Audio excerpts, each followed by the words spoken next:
Peter Hoppala. I'm the actually interim superintendent in the War Road School District. Who knows how long interim means, but we're doing some big changes up there and innovating and getting excited about a new way of educating kids. I have a sunset on my introduction. Barb Meitinger, the retiring principal from the Center for Distance Education. This is my 13th year as principal there, and wow. The changes in the 19 years I've been working in distance education are absolutely amazing. From the first time we ever put anything online in 1996, it was PDFs, pictures, those types of things, to nowadays where to build a one semester, good quality online course is, I don't think you can do it for less than $500,000. Jeez. I'm Jeff Plumman. I'm the online and digital learning specialist at the Minnesota Department of Education, and I'm fairly new there. I think they told me that you can say that you're new until you've been there for 5 years, 2 years, I don't know. When you're vested? Yeah. I guess, you know, inheriting a rich landscape of online programs that we have here in the state. We now have 34 state-approved online learning providers, and they're all very local, and they're all very different. I'm still learning every single day about the online landscape in Minnesota, but also love working with other schools as well on digital learning strategy, and I'm a pedagogy nerd mostly. Very good, thank you. So let me ask my first question here, and this has to do with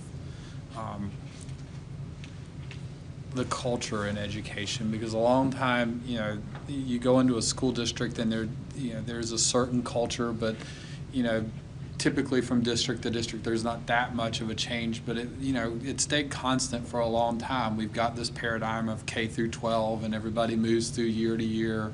You had your adoptions and the curriculum only changed every 5 to 10 years, whatever the adoption was, but now with this change to digital, culture is starting to rev its cycle up and push through school districts at a little bit faster pace, and so it's causing change, and sometimes teachers don't like the word change, right, Peter? Very so. So how are y'all addressing this transformation, this age of more constant cultural change within a school district or a school building? What are you doing to lead through that?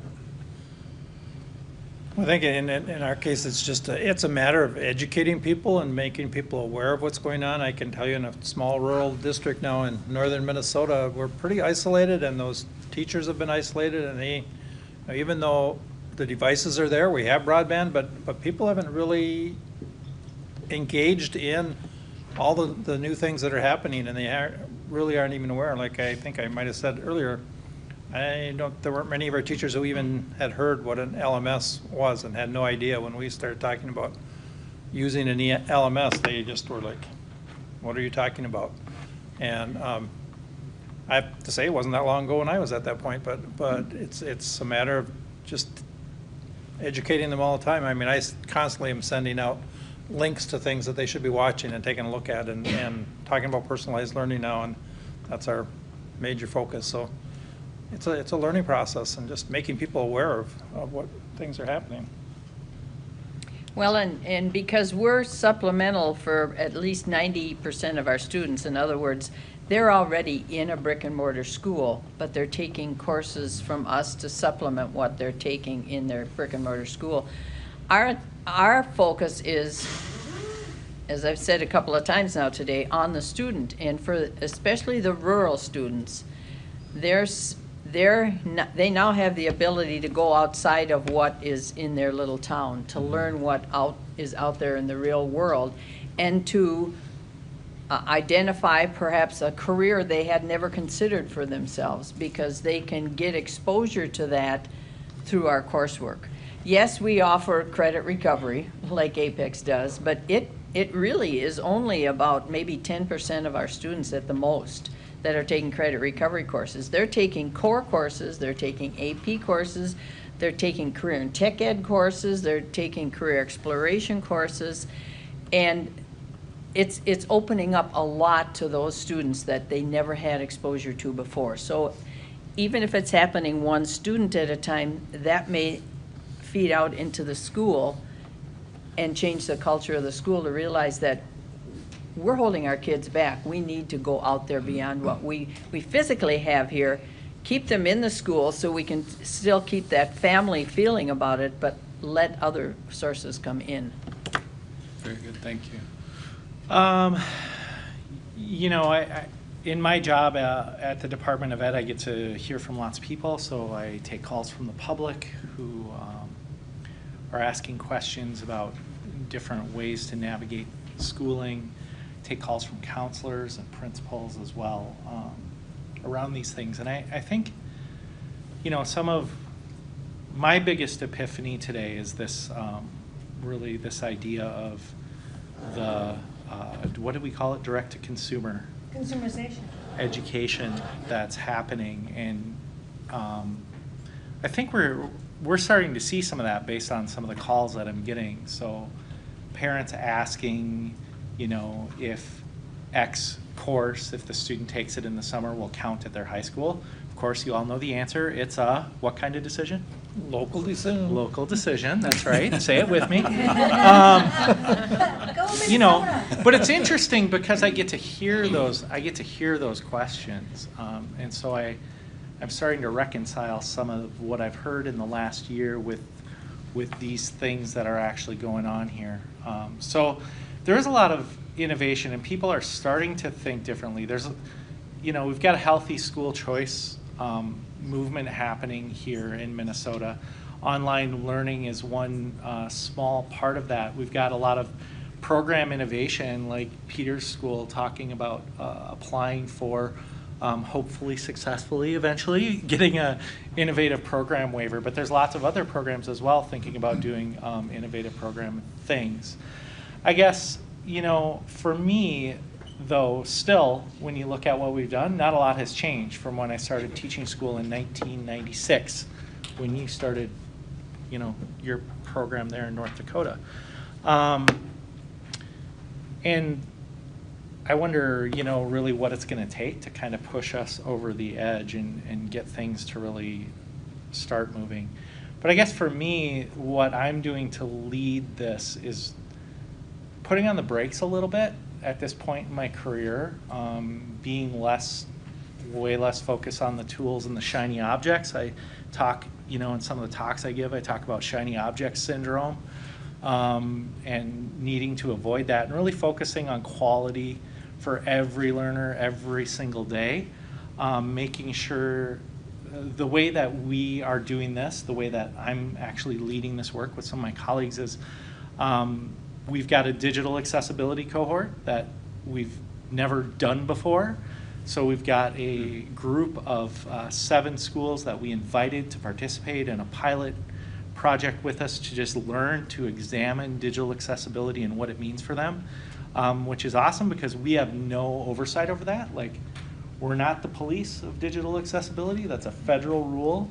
So we get to be like co-learners with everyone else. We've got a group at the Department of Ed that is including stakeholders from in schools and out of schools, developing a career and college readiness toolkit, which will help schools and districts implement career and college readiness and giving more information about what that means and how you can tell if someone is career and college ready indeed. And the last thing, Sally and I are working on credit recovery, really examining that right now. And so there's exciting work to be done here, but I would say in summary, maybe not a lot has changed as much as we think. Yeah. So let me ask you next, because I know all of you are addressing this in your work too, is, you know, what's your biggest concern to sustain the momentum of the work that you've started and are doing, you know, moving, transitioning to more digital curriculum, digital platforms, digital data analysis, whatever it may be. What's your concern for keeping this moving forward? So mine is easy. It's funding. Funding is the main barrier that when I go out and talk about innovative pedagogy and the coaching that goes with it and the need for all these new teacher roles and things like that, it's like the funding model that we're currently living with is a huge barrier, and it's real. And honestly, before I started this job, I never realized how real it was and how dire it is.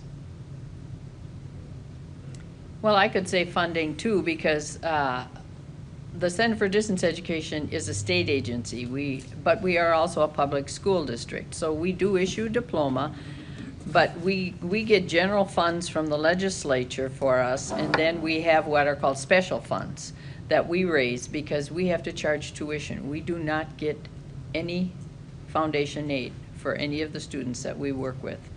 Charter schools are against the law in North Dakota. So funding is an issue for us because it leads to what our main concern is for us year to year. And because our legislature only meets every 2 years, so that we'll be putting out together our budget this summer that will be reviewed and put to the legislature next January to pay us for 2 years out. So it's almost a 3-year period. We have to anticipate how many students we're going to get and how much money we need. And I can guarantee you that is not easy to do because we are asynchronous. We don't have a clue at the beginning of a year how many students we're going to get. We have X number of FTEs that are state employees, and then the rest of our faculty, or kind of half and half, the rest of our faculty are part-time or adjunct teachers that may work in a different school district and then also work part-time for us.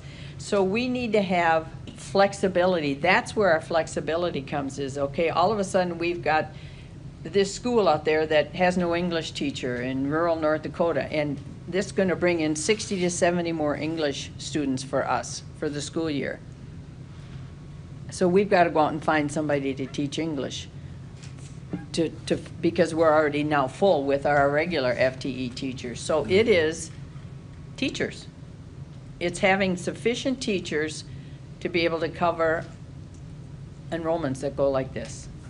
And we have data that we can use we call it a workload decay for a teacher, is to determine, when are they going to have any openings to accept any more students, or are we going to have to bring somebody in? So there's all sorts of different data that we have to do that has nothing to do with interacting with the students. Yeah. Very good, thank you. Peter? And I think, funding obviously is a big thing, but, and I'm not going to try not to knock them too much, but part of it is we have to sign contracts with our teachers, and they have specific workloads that they wanted to have, and to try and make those changes is going to be a real tough thing to be able to sustain it and to get them to be able to accept the idea that it may not be the same 7:30 to 3:30 schedule. It may not be the same number of classes. There may be teachers who are doing some of these other roles, and we have to figure out a way how to do that, and that doesn't really fit with the current, contract that we have with our teachers groups, and that's going to be a tough change for them to have to accept that kind of a change. So it's like I hired my ETIIS person, and and that role is not under the teacher contract because I said it wouldn't work. I couldn't make it happen that way. So it's going to be an interesting thing, but I think we have the local support, and I think it's going to we'll be able to keep it going. Very good. One last question, and then I'm going to ask our audience to chime in here and give you some questions. But from the various discussion today, what's exciting you about what the potential of all this is? I think the things about data and being able to use that data and just, again, realizing how we can drive with what's happening by analyzing that data, being able to collect it and look at it and use that data to really inform our instruction and what we're doing. So I don't like the term data-driven things, because I think it still is, we're still in the people business, but data informed, so we know why and how we're doing things. But I think we really need to get a better handle on the data that's available to us already. Well, and data makes us make more objective decisions rather than subjective, based on our opinion or our beliefs, which may not be supportable.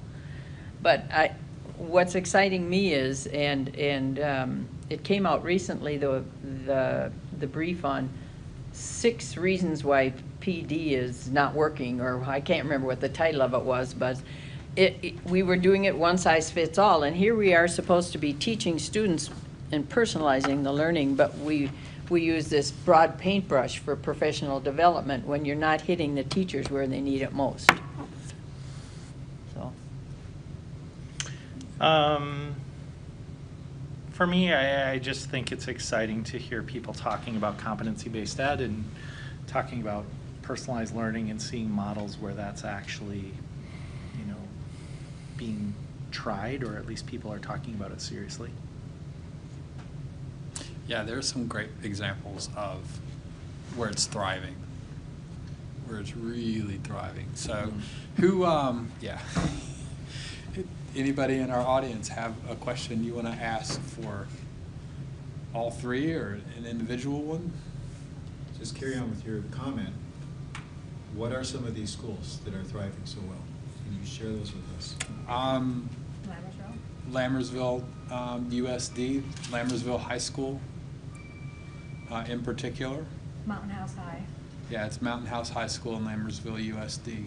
And they're just outside Palo Alto in Santa Clara County. Yeah, Palo Alto. Summit? No, Summit County. No, Summit Public Schools? Summit Public Schools. You've heard Lonnie say Renton Preparatory School in Renton, Washington, just outside of Seattle. They're a Microsoft innovation school, and They're almost all minority too. They're all minority, all first-generation immigrant children. Yeah. Thriving. They've got people coming from around the world to see that school, and it's very project-based, driven curriculum. Gwinnett County has an online school for grades 4 through 12. Poudre Schools in Poudre, Colorado has a virtual elementary school. And it's virtual. It's a blended model, so their kids come to school 2 days a week. The other 3 days they do their work at home. And then just about all the virtual schools at the state level. Yeah. What Barbara's doing, Yeah. what Minnesota's doing, what state of Georgia's doing, Florida Virtual School's doing. All the virtual schools at the state level are pretty much going in that direction. Have you ever attended, or do you know about INACOL? Help me, International Organization for Online learning. Counsel of Online but Learning. that's how it started. When I first went in 2007, it was pretty much everybody there was online, were virtual schools. Now it's online, blended, and competency-based education, and there's more brick and mortar people there than there are straight, solid online providers, because their focus is competency-based education and personalized learning. And if you've never been to, even to just join and to get all of they're research-based. They're kind of the complement to what Leilani's doing with the Learning Council and the information that's out there. INACOL is research-based in how to get these things to happen. And they have standards for digital learning and those types of things. And it's only $60 if you only ever just want to get a membership and get access to all of their information. I think you can do it for free, but Yeah, you can get most of their resources yeah, for free. just to and go, that's really- so it's INACOL.org. And then every year they have a gathering. Well, they don't call it a gathering, they call it a symposium. It's in Nashville this October, and they have 2.5 days of keynotes and about 200 breakout sessions, and it covers professional development also. It's quite an amazing organization. And Susan Patrick, who's the president and CEO of it, originally worked in technology at the U.S. Department of Education, and she started this about 2000. So they go well together. I go to both because I learn more. Ours is afterwards too. Yeah, and yours is like a week or two after that, right? And I you go to learn Houston after that. more about what's happening in the brick and mortar schools here at a real personal level, where at INACOL it's more, this is what's happening nationally, in fact internationally. They bring in speakers from, New Zealand and other places, but it's the research organization dealing with personalized and competency-based education. Because there's states out on the East Coast that are competency-based now. New Hampshire, I think Maine is another one. Vermont. Yeah, they don't have the typical diploma anymore, the whole state. Yeah. Okay, any other questions, right? Chris, did you have a question? Well, I was just gonna say, I'm curious if you could name like a skill set or something around data and analytics that you wish teachers were able to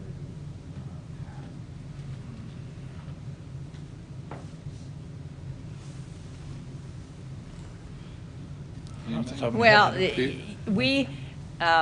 I probably should preface this a little bit with, a couple of years ago, we had our teachers develop their own process on how to teach and what customer expectations or student-parent expectations are, how those can be realized, and then also standard practices that it's not written in stone, this is what you have to do when this student does this, but this is, it would be more general than that. And so now when a student enrolls in one of our courses, the very first thing they do, even if they've worked with us before, is they fill out what we call a welcome here survey and get some of their socioeconomic information. Do you have a job after school? Are you in athletics? Is this the first time that you're taking a course online? Without digging into, private personal information.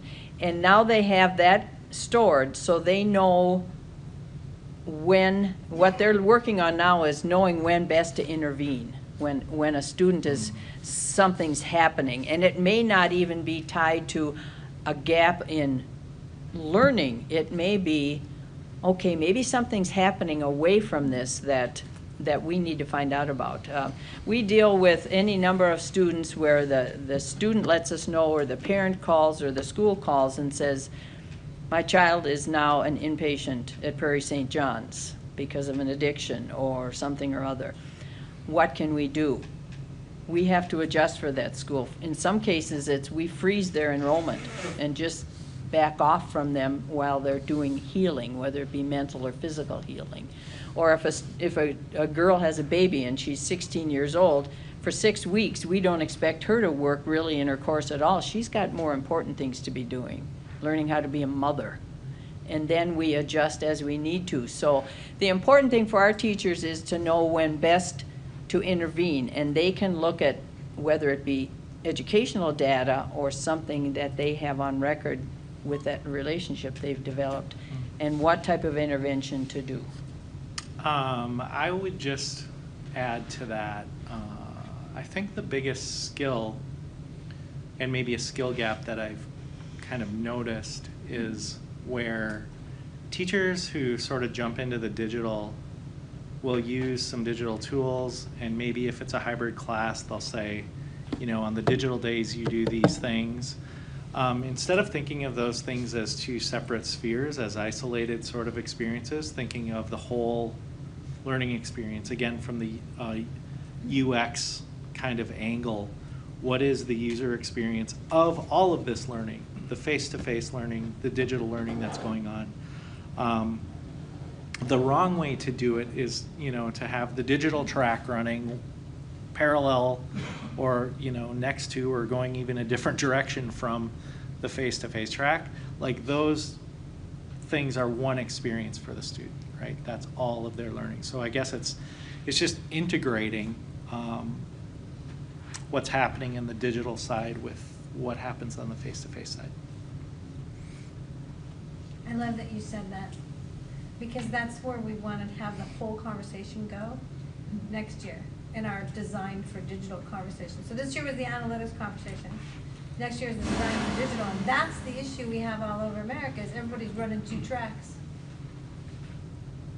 It's on a collision course kind of a thing. Yeah. Well, it's like one's on the frontage road and you're on the highway. Yeah. Yeah. And are you only coming in together in certain spots? Yeah, which one are you? How's that for a metaphor? Which one are you, frontage road or highway? That's the issue. And My question along those lines are, what are some of the higher level systems barriers? So like districts, what do districts need to put pressure on state or legislators, or like what are some of those barriers? Because the teachers, they have learning to do, but they also need time to do that. What are, aside from funding, where are those systems pieces that can support this better? Time shift.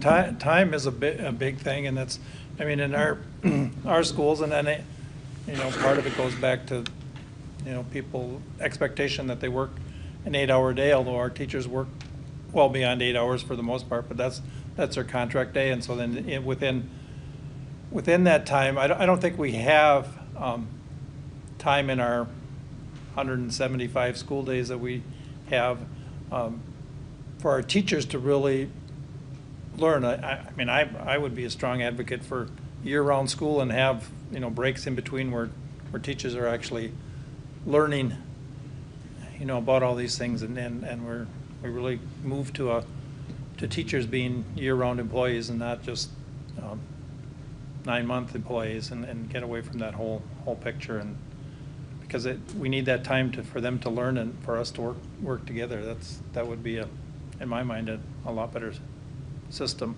Or even the 4-day school week. I ran a little charter school in Arizona for a year that we had a 4-day school week, and our Fridays were all professional development days and collaboration days, and that was really a nice system. So. Well, and We'll get to teachers do need things. time throughout the school year. It's like formative versus summative. You don't want to wait until the end of the school year to know if a student finally learned something and then try and make an adjustment to them. You can't do that. So teachers, if they're learning as they're going, they need time to make that adjustment too. It's not just, okay, do this during the summer. Think about this during the summer. It might be that you figured something out this week, so now you need time so you can implement it the next week, and the time just isn't there. And one prep a day, yeah. In a small school, I need you to sub in this classroom on your prep. And when you're supposed to grade work. So it's time. I think I'm going to go meta here, because I like to do that, Sally. I think, if I were a new teacher in this room right now, I would be having a crisis of, Great. confidence in whether I chose the right thing. I mean, really listen to us and how we talk about what we all do and we all love. I think we need to value teaching and elevate great teaching as much as possible. And I really think that, if we think it's bad now, just wait, until these retirements really start catching up with us and we really hit the teacher shortage. I mean, it's scary, I think, what's coming. So I really think we need to also concentrate on getting people into this profession and really talking about how rewarding it is and how good it is, because it is good, right? We're joyful, we're happy with doing what we're doing, I think. And I think sometimes we just get a little bit too stuck in the negative and start doubting all the good that teachers can do.